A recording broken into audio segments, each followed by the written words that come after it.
ನ್ಯೂಸ್5ಗೆ ಸ್ವಾಗತ. ಕಿವಿ ಕೇಳದವರಿಗೆ, ಕಣ್ಣು ಕಾಣದವರಿಗೆ, ಮಾತು ಬರದೇ ಇರೋರಿಗೆ ಯಾರಿಗೂ ಬಿಡದ ವರುಣಾಸುರ. ಕಳೆದ ವಾರದಿಂದಲೂ ಧಾರಾಕಾರವಾಗಿ ಸುರಿದ ಮಳೆಗೆ ಹಲವು ವರ್ಷಗಳ ಹಿಂದೆ ನಿರ್ಮಿಸಲ್ಪಟ್ಟ ವಾಸದ ಮನೆಗಳು, ಶಿಥಿಲಗೊಂಡ ಗೋಡೆಗಳು, ಯಾವ ಆಧಾರವಿಲ್ಲದೆ ನೆಲಕ್ಕಪ್ಪಳಿಸಿರುವ ಘಟನೆ ಪೆರಿಯಾಪಟ್ಟಣ ಸಮೀಪದ ಸೀಗೆಕೊರೆ ಕಾವಲು ಗ್ರಾಮದ ಮುತ್ತಮ್ಮ ಅನ್ನೋರ ಮನೆಯು ಮಳೆಯ ಅವಾಂತರಕ್ಕೆ ಒಳಪಟ್ಟಿರೋದು ಕಂಡುಬಂದಿದೆ.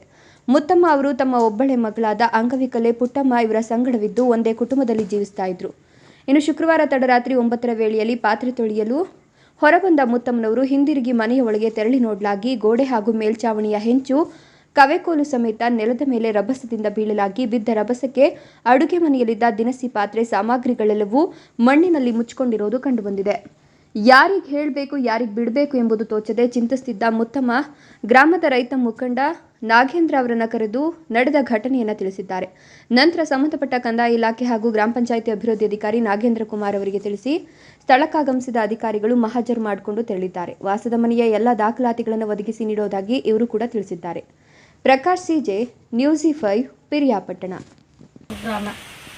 ಸ್ವಾಮಿ, ನನ್ನ ಹೆಸರು ಮುತ್ತಮ್ಮ. ನಾವು ಊರಲ್ಲಿ ವಾಸವಾಗಿದ್ದೀವಿ ಗ್ರಾಮದಲ್ಲಿ. ನಮಗೆ ಯಾರು ಬಂದು ನೋಡೋರೇ ದಿಕ್ಕಿಲ್ಲ. ಮಳೆ ಗಾಳಿ ವಿಪರೀತ ಊದಿ ಮನೆ ಮಠ ಎಲ್ಲ ಪುಟ್ಟಿಗೆ ಮುಟ್ಟೋಗದೆ. ಅಡುಗೆ ಮಾಡ್ತಾಯಿದ್ದೆ ಸ್ವಾಮಿ. ಅಡುಗೆ ಮಾಡಿ ಊಟನೂ ಸಹ ನಾವು ಊಟ ಮಾಡಲಿಲ್ಲ. ಎಲ್ಲ ಮಣ್ಣು ಪಾಲಾಯಿತು. ನಾವು ಅಪ್ಪರಲ್ಲಿ ಮನೆ ಕೊಳವತ್ರ ಆಯಿತು. ಅಲ್ಲೇ ಏನಾದರೂ ಮನಗಿದ್ರೆ ನಾವು ಹೊಂಟೋಗವು. ನನ್ನ ಮಗನಿಗೂ ತುಂಬ ಕಷ್ಟ ಇಲ್ಲ ಅವನೇ ಸ್ವಾಮಿ. ಅಂಗವಿಕಲದವಳು ಒಬ್ಳು ಮಗಳವಳೆ. ಅವಳನ್ನು ಕೂಡ ನಾನೇ ಸಾಕ್ತಾಯಿದ್ದೀನಿ. ಮಗನೂ ಕೂಡ ನಾನೇ ನೋಡ್ಕೊಂಡು ಸಾಕ್ತಾಯಿದ್ದೀನಿ. ನಾವು ತುಂಬ ಬಡವರು. ನಿಮ್ಮಿಂದ ನಮಗೆ ಸಹಾಯ ಮಾಡಿ ಸ್ವಾಮಿ.